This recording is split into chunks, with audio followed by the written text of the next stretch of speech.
장애인 문화복지신문 제235호 제3면 기사입니다. 경기도교육청, 장애학생 학습권 보장을 위한 원격 수업 지원 방안 마련. 경기도교육청, 교육감 이재정, 이 온라인 개학을 앞두고 장애학생 학습권 보장을 위한 원격 수업 지원 방안을 마련해 추진한다고 7일 밝혔다. 도교육청은 장애 유형, 정도와 학교 여건 등을 고려해 쌍방향 화상 수업, 단방향 콘텐츠 활용 수업, 과제 제시형 원격 수업 등의 원격 수업을 진행할 방침이다.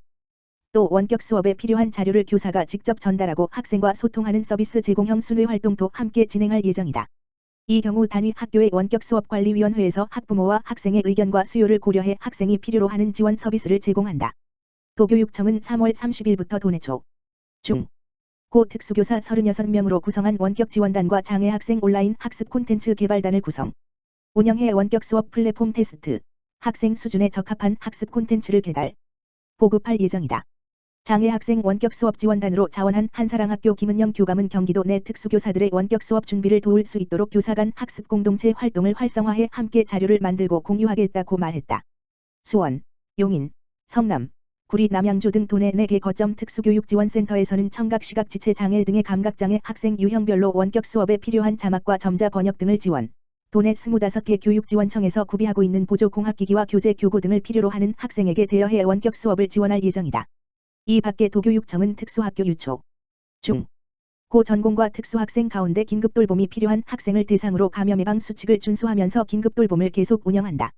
경기도교육청 권오일 특수교육과장은 원격 수업을 진행하기 위해서는 장애학생 유형과 특성에 따른 수어와 자막 삽입, 공학기기 대여 등 세심한 배려와 지원이 필요하다며 도교육청은 교육부와 수시 소통하며 장애학생 유형별 맞춤형 학습 프로그램 개발 보급, 인력 지원 등 지원 방안을 건의하고 있다고 말했다.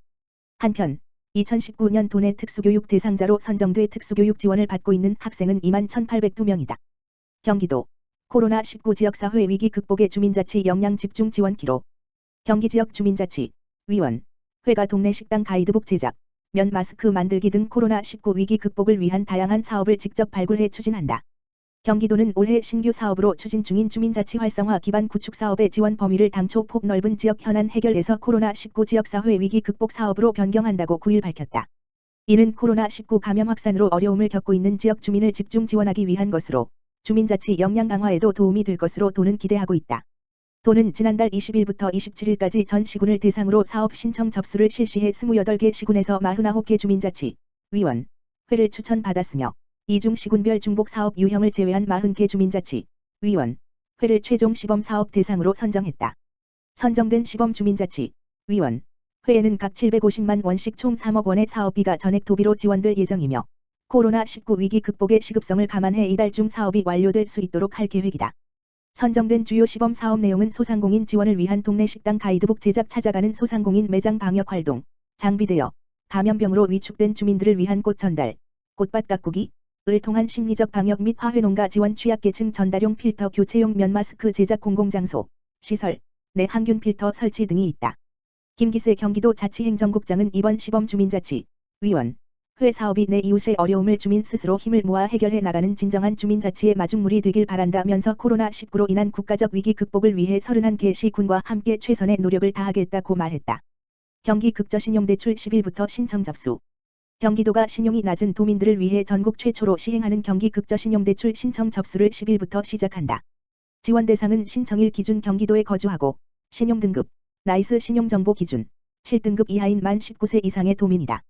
신용등급과 경기도 거주 조건만 충족하면 연 1% 이자 5년 만기로 50만 원까지 무심사 대출이 가능하며 1회 연장도 할 수 있다. 심사를 거칠 경우 300만 원까지 대출 가능하다. 온라인 신청은 10일부터 경기복지 플랫폼 www.ggwf.or.kr을 통해 접수할 수 있다. 접수 초기 혼란을 방지하기 위해 처음 2일간은 홀짝제로 신청을 받는다. 즉 접수 첫날인 10일, 금요일, 은 짝수년도에 출생한 도민이, 둘째 날인 13일, 월요일, 은 홀수년도에 출생한 도민이 신청할 수 있다. 이후 14일, 화요일부터는 누구나 신청이 가능하다. 또한 도내 읍면동 행정복지센터에서 방문 접수도 가능하다. 방문 접수도 처음 2일간은 홀짝제로 신청을 받으며 10일 작수, 13일 홀수, 14일부터는 누구나 신청이 가능하다. 접수 시간은 온라인과 현장 모두 평일 오전 9시부터 오후 6시까지이다.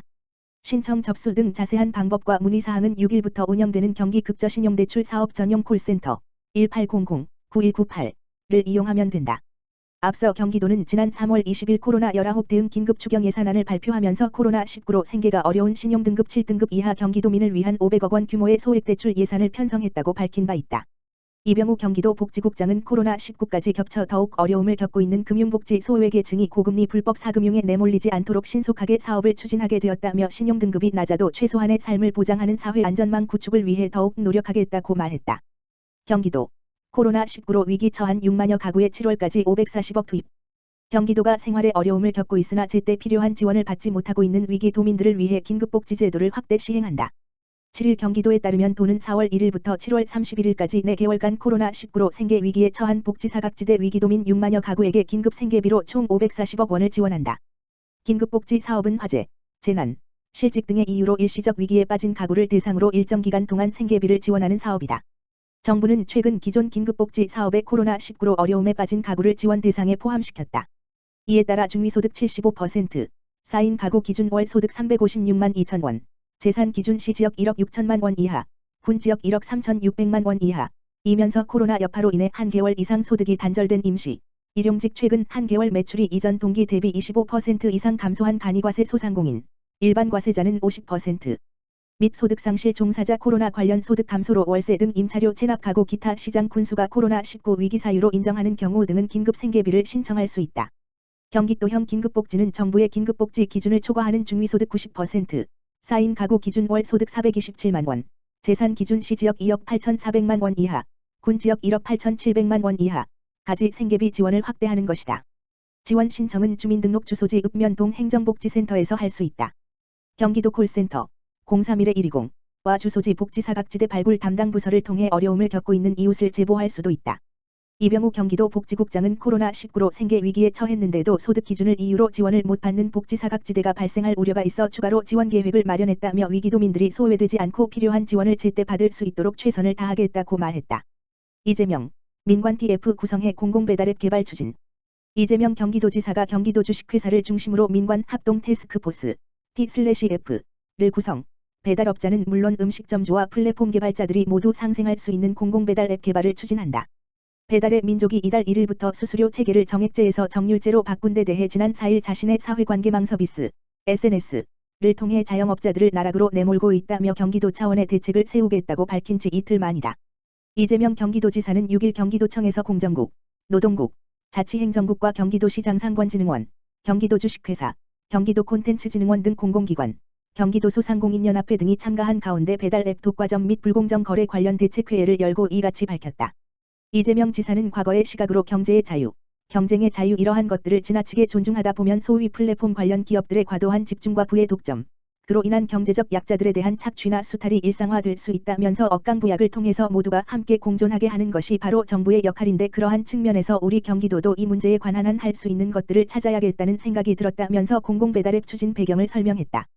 이 지사는 이어 경기도에서 끝나는 것이 아니라 지역화폐나 기본소득이 전국으로 퍼지는 것처럼 공공배달앱도 전국으로 확산될 수 있다면서 경기도에만 국한하지 말고 전국으로 확산할 수 있도록 넓게 보길 바란다고 말했다. 이에 따라 도는 경기도 주식회사 대표를 중심으로 민간 전문가와 관련 산하기관 관련 부서, 사회적 경제 담당 공무원 등 민관이 함께 참여하는 태스크포스팀을 구성해 이달부터 본격적인 개발에 나서기로 했다. 또한 경기도는 배달업 관련 사업체들과 만나 사업자들의 의견도 수렴하겠다는 방침도 밝혔다. 공공배달앱 개발과 함께 도는 사업자들의 독점적 지위 남용을 제한하는 입법 제안도 추진하기로 했다.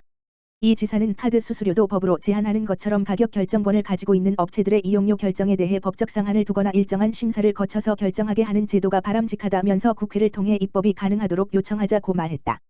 추가로 도는 독과점 문제에 대해 직접적 권한을 가지고 있는 공정거래위원회가 배달의 민족의 기업 결합 심사 과정 등에서 독과점 같은 부정적 측면들을 감안해달라고 요청하기로 했다. 또한 이 지사는 세무조사에 대한 필요성을 언급하며 일단 배달앱의 매출과 비용, 수익 기반, 지방세 납부 여부 등을 조사한 후 실제 조사 여부를 판단해 달라고 말했다.